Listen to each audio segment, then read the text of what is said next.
আসসালামু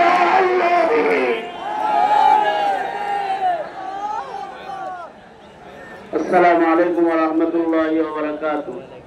বক্তব্য মুরব্বীরা দিয়েছেন এবং মুরব্বীরা দিবেন। তবে আমার নামে মামলা হলো আমি নাকি বোমা মারছি, আমার নেতাদের নামে মামলা হলো তারা গাড়ি পোড়াইছে। মিথ্যা মামলা দিয়ে আমাদেরকে জেলখানায় বন্দী করে ওলামায়ে কেরামদেরকে অত্যাচার করা হয়েছে। আমরা সরকারের কাছে দাবি জানাবো, মামলাগুলোকে দ্রুত এই মামলাগুলোকে শেষ করে দিন, অন্যথায় আপনারা শেষ হয়ে যাবেন। আর আমরা আমাদের নেতাকে বলি, আমির হেফাজত তথা হেফাজতের নেতৃবৃন্দকে বলছি, আপনারা আহ্বান করেছেন, আজকে আমরা দাওয়াতির বেশে এসেছি। আপনারা যদি আহ্বান করেন তো আমরা মুজাহিদের বেশে আগমন করবো ইনশাআল্লাহ। আপনারা আহ্বান করেছেন, আমরা কাপড়ের টুপি পরে এসেছি। আল্লামা জুনায়েদ বাবুনগরী বলতেন, প্রয়োজনে লোহার টুপি পরে আমরা হাজির হব ইনশাআল্লাহ। সংগ্রামী তাওহীদি জনতা, এ পর্যায়ে বক্তব্য রাখবেন হেফাজত ইসলাম বাংলাদেশের কেন্দ্রীয় যুগ্ম মহাসচিব আগামী দিনের স্বপ্নদ্রষ্ট রাজনীতিবিদ জমিয়তে উলামায়ে ইসলাম বাংলাদেশের সংগ্রামী মহাসচিব হযরত মাওলানা মনজুরুল ইসলাম আফেন্দি।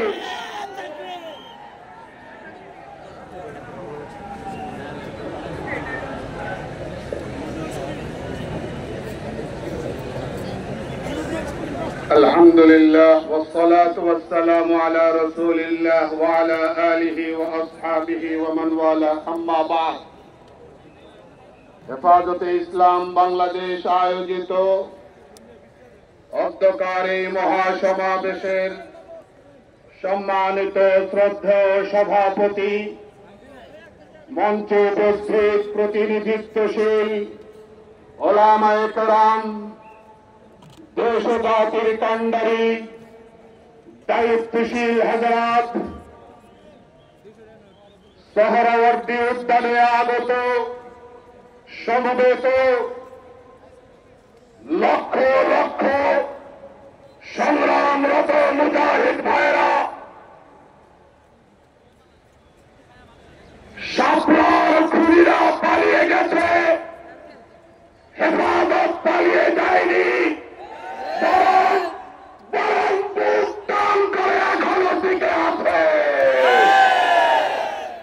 কেন টিকে আছে?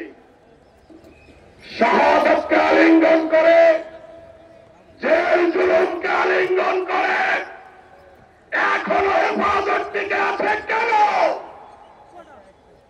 ইমানের উপরে যদি আঘাত আসে, ইসলামের উপরে যদি আঘাত আসে, এদেশের স্বাধীনতা সার্বভৌমত্বে যদি আঘাত আসে, এই আঘাতগুলোকে রক্তকে প্রতিহত করার জন্য হেফাজতে এখনো টিকে আছে।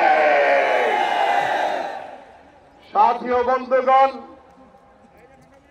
আমার সংগ্রামী মুজাহিদ ভাইরা, নারী এবং পুরুষের পায়ের জুতো স্যান্ডেলও সমান হয় না। নারী এবং পুরুষের সমান অধিকার যারা প্রতিষ্ঠা করতে গিয়ে আল্লাহর বিধানকে আঘাত করে, তারা পাগল তারা পশ্চিমা এজেন্ডা বাস্তবায়নের দেশে আমরা তাদেরকে যে কোনো মূল্যে প্রতিহত করে ছাড়ব। সাথী ও বন্ধুগণ, কালকে যদি কেউ কোর্টে রিট করে, কোন চাকুরিজীবী পুরুষ যদি কোর্টে রিট করে যে আমার চাকুরিজীবী স্ত্রী সন্তান হওয়ার সময় যদি মাতৃত্বকালীন ছুটি পায়, তাহলে আমিও সন্তান হওয়ার সময় চাকুরিজীবী পুরুষ হিসাবে পিতৃত্বকালীন ছুটি চাই। তাহলে আদালত তাকে পাগল হিসাবে ট্রিট করবে, সারা দুনিয়ার সবাই তাকে ন্যায় আর মস্তিষ্ক বিকৃত হিসাবে ট্রিট করবে। যারা এই জায়গায় আবেদনকারীকে পাগল বলে, আমরা ফার্স্ট হেফাজতের মঞ্চ থেকে বলতে চাই, তথা কথিত প্রগতিবাদী নারীরা যারা নারী বিষয়ক সংস্কার কমিশনের সদস্য হয়ে মাননীয় প্রধান উপদেষ্টা বরাবর ইসলাম বিরোধী প্রস্তাবনা দাখিল করেছে, আল্লাহর দেওয়া পারিবারিক উত্তরাধিকার আইনকে বিলুপ্ত করার প্রস্তাব করেছে, তাদের ডবল পাগল। এই পাগলদের প্রস্তাব বাংলার জমিনে চলবে না। আমরা পরিষ্কার বলতে চাই, আগামীর বাংলাদেশে প্রয়োজনে আবারও রক্ত ঢালা হবে। ইসলাম বিরোধী কোন চক্রকে সামনে আসতে দেওয়া হবে না, সামনে আসতে দেওয়া হবে না। সাথী ও বন্ধুগণ, হেফাজতে ইসলাম বাংলাদেশ অতীতের মতো আগামীতেও রাজপথে সদা সরব থাকবে। করিডোর প্রশ্নে বলতে চাই, তার যুক্তরাজ্যের পার্মানেন্ট এজেন্ডাকে বাস্তবায়ন করার জন্য কোন রকম রাজনৈতিক সংলাপের আয়োজন না করে অন্তর্বর্তী সরকার গোপনে গোপনে মানবিক করিডোর দিতে সম্মত হয়। আমরা পরিষ্কার বলি, এই করিডোর আমরা মানি না, এই করিডোর মানি না। রক্ত দেওয়া হবে, করিডোর দেওয়া হবে না। শেষ কথা বলতে চাই, সবাইকে সাথে নিয়ে বলতে চাই, শাপলার খুনিদের বিচার চাই। 57 জন সেনা অফিসারকে যারা হত্যা করেছে তাদের বিচার চাই। 21 সালে যারা হত্যাযজ্ঞ করেছে তাদের বিচার চাই। 24-এ যারা গুলি চালিয়েছে তাদের বিচার চাই। যাওয়ার আগে স্লোগান তুলতে চাই, বিচার চাই, বিচার চাই, খুনি আওয়ামী লীগের বিচার চাই। একসঙ্গে আওয়াজ তুলুন, আকাশ বাতাসকে প্রকম্পিত করে আওয়াজ তুলুন, বিচার বিচার বিচার চাই। আওয়াজ তুলুন, খুনি আওয়ামী লীগের বিচার চাই। বিচার বিচার বিচার চাই। নাসরুম মিনাল্লাহ ওয়া ফাতহুন করিম। সংগ্রামী তৌহিদি জনতা, এই পর্যায়ে বক্তব্য রাখবেন হেফাজতে ইসলাম বাংলাদেশের নায়েবে আমির হযরত মাওলানা মুফতি মিজানুর রহমান সাঈদ। হযরত মাওলানা মুফতি মিজানুর রহমান সাঈদ।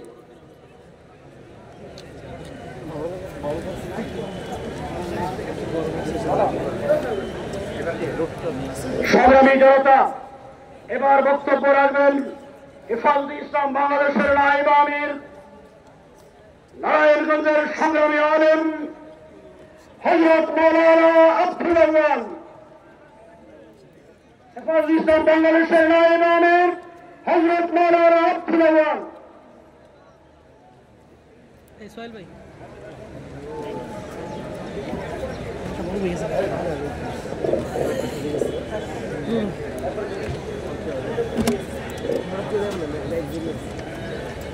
نحمده ونصلي على رسوله الكريم أما بعد